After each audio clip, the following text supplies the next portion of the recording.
Since we'll be departing from this place today, could you please relocate? We'll also cover the $473 monthly loan.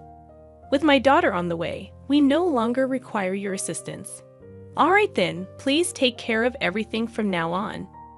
Despite the substantial support we provided to our in-laws, they easily shifted their trust to the younger sister.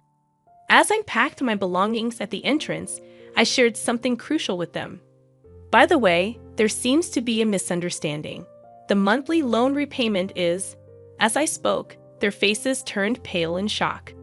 My name is Emily, a 35-year-old office worker. I've been married to Tom for 3 years. We met through a mutual friend who believed we'd be perfect for each other, and that intuition proved correct. Tom and I were drawn to each other from our first conversation. Tom felt the same, and we started dating. 2 years later, he proposed, and I happily accepted. Our families supported our marriage, and we had a wonderful wedding attended by many. After our honeymoon, we began our life together, sharing household chores and enjoying a peaceful, stress-free life. Tom, having lived alone for a long time, was a great cook, which was a huge help. We cooperated in all household tasks, and we were grateful for each other's company. 3 years passed in the blink of an eye, and our bond remained as strong as when we were newlyweds. However, a significant event occurred when Tom's father fell seriously ill. We rushed to the hospital, and after a week of tests, he was released, but concerns about a recurrence lingered. Recognizing that they might not handle another emergency, Tom proposed the idea of living together. "What if we lived together with my parents?" he suggested. It was an expected proposal, and I agreed.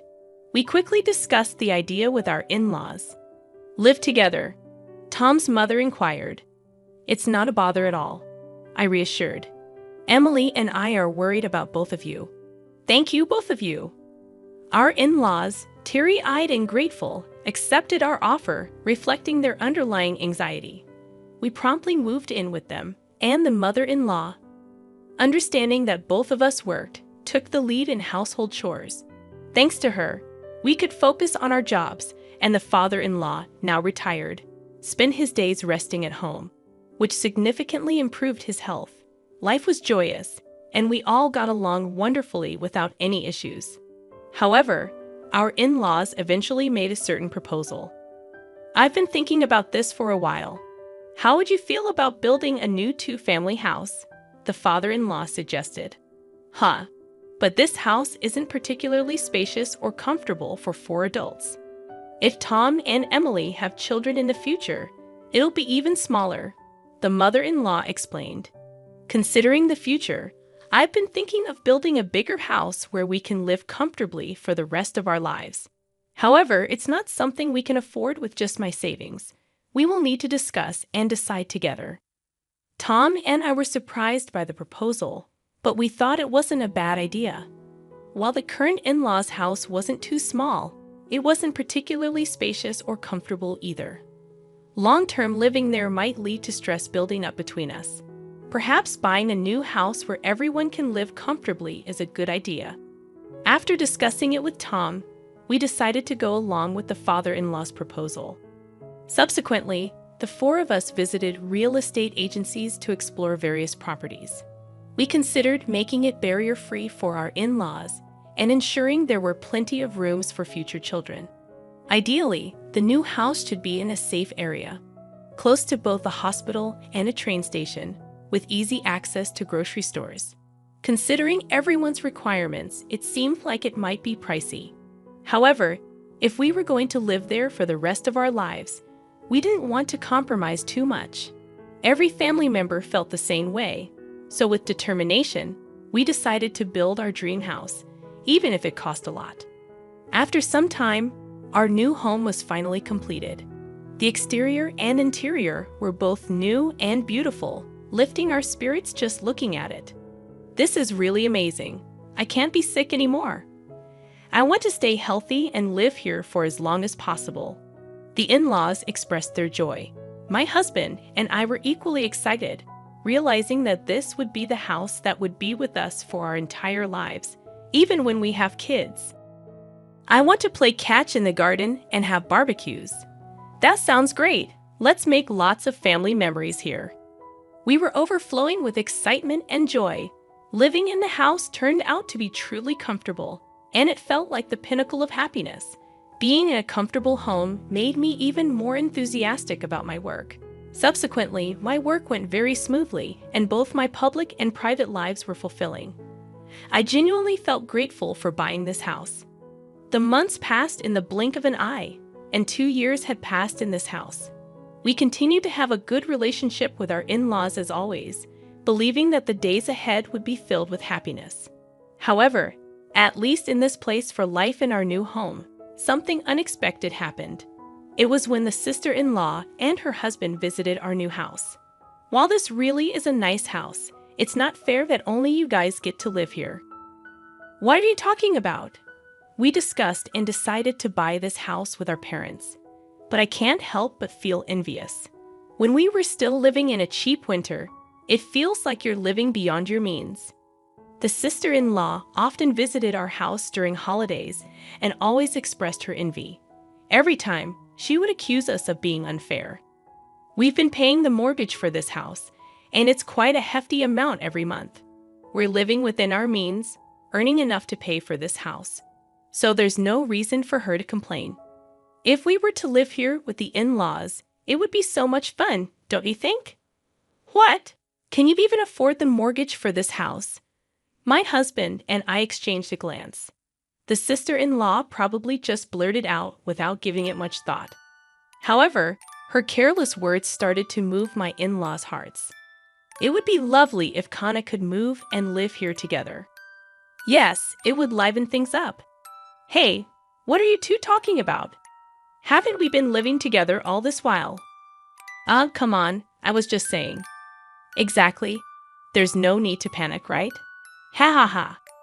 While the in-laws tried to brush it off, it was evident that they were enticed by the idea of living with the sister-in-law. The in-laws seemed to have a particular affection for her, even more so than for Tom. She is a beauty with delicate features and looks like a doll from her childhood.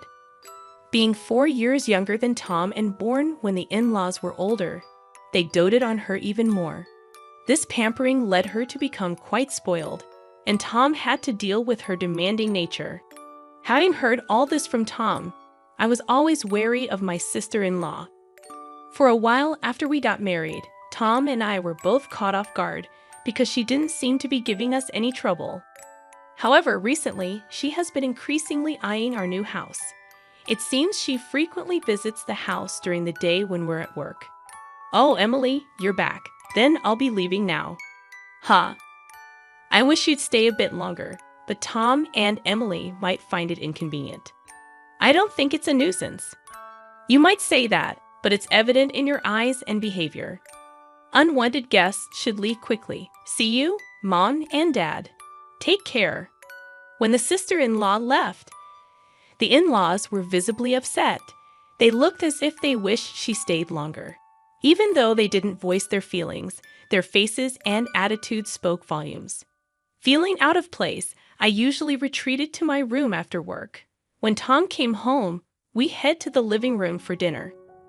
The atmosphere around the dinner table grew more and more tense, with longer silences. Tom began to notice the change and started to realize that the sister-in-law was the cause. Around the time our relationship with the in-laws started to deteriorate, the sister-in-law finally made her move.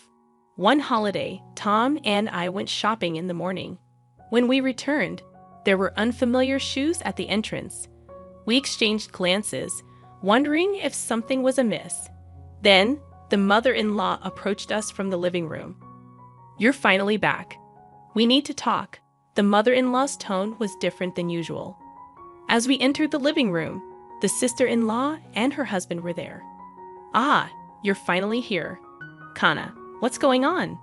From today, we'll be living here, so please leave. What? Tom and I were taken aback by her sudden declaration. What is she thinking, moving in today? Hold on, it's ridiculous to say that all of a sudden. It's not sudden. We've discussed this with Mom and Dad for a long time. the sister-in-law replied confidently. Is it true you discussed this with them? Tom and I knew the in-laws were swayed by the sister-in-law's words, but we had no idea things had progressed this far. Kana and her husband said they'll take care of us from now on. I'll do the housework and even care for you when needed. Please rely on us, Mom and Dad. If our daughter is here, we don't need you anymore. A daughter-in-law who doesn't do housework or have children is no match for Kana. What? I was deeply hurt by their words. Seeing my shocked face, the sister-in-law smirked. We'll pay the $473 monthly loan. Okay. Huh? $473? It's a great deal to live in such a nice house for that. Tom and I were dumbfounded. The in-laws were already planning to kick us out. After such treatment, we couldn't continue living there. Is that settled? We can't leave immediately. Could you give us at least a week? We need to find a new place. Fine. Ah, you're looking forward to living with Kana and her husband from today. The in-laws looked disappointed the sister-in-law, but she and her husband were extremely happy that we decided to leave. Calm down, Mom and Dad. The house isn't going anywhere. I'm looking forward to a week from now. The in-laws and the sister-in-law's family were thrilled to drive us out. Did Tom and I seriously consider co-living with such people? We quickly arranged to view rental properties and moved out within a week. The day to leave our home arrived. Please take care of everything from now on. Don't ever get involved with us or come to this house again. Their words were harsh. We had supported the in-laws so much, and they switched allegiance so easily. Now we can finally live with Mom and Dad in this house. Living comfortably in this house with Kana is like a dream. We got rid of the nuisance after all. Our in-laws and sister-in-law kept insulting us until the last minute we were leaving. Little did they know they would face repercussions after this. Well, it's none of our business anymore. As I gathered our belongings and approached the entrance, I shared an important piece of information. Oh, by the way, it seems there's a misunderstanding about the monthly mortgage payments. It's $1,825 every month, okay? Make sure you understand that. What? Isn't the loan just $473 a month? At my words, their faces turned pale all at once. Hold on a second. Isn't the loan just $473 a month? You misunderstood, didn't you? This house is under our father's name, so the loan is contractually agreed to be paid off through a debit from Dad's account. Emily and I were planning to live in this house for the rest of our lives, so we told him he wouldn't have to pay. We were bearing all the costs. So I was transferring $473, and Emily was transferring $1,352 to our father's account every month. I guess Father only remembered how much Emily puts in his account each month. Moreover, we split the living expenses equally. Our parents probably never thoroughly checked the cost and assumed it wasn't a significant amount. What? No way. We can't pay $1,825 a month. We can't even cover the living expenses on top of that. How can Emily afford to contribute so much? I don't know how you perceive me, but I'm department head at a major corporation. I earn quite a lot. What? Emily earns much more than I do. As the in-laws looked shocked, Tom continued, It's simple. In-laws were unaware of this. Well, we've decided to cut ties with you, so it's up to you to support our parents from now on. No way. Emily, Tom, wait. We were wrong. Let's live peacefully together like before, okay? What? Mom and Dad, are you planning to abandon us? You guys can repay the loan, can't you? If that's the case, shouldn't you live with those who can? That's not fair. Dad told me the loan was only about $473. That's why we came here. We've already canceled our previous house. That's not my problem. Isn't this mess because you wanted to move in with us in the first place, right? Your husband earns very little, doesn't he? But you always said family is more important than money and pampered me. When our livelihood is at stake, all of that doesn't matter. The quarrel between the in-laws and the sister-in-law was unbearable to watch. "Well, we're leaving." "Wait.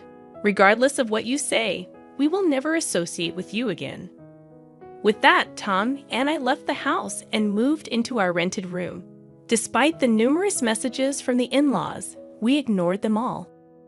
According to our neighbors, the in-laws and the sister-in-law's family had no choice but to live together.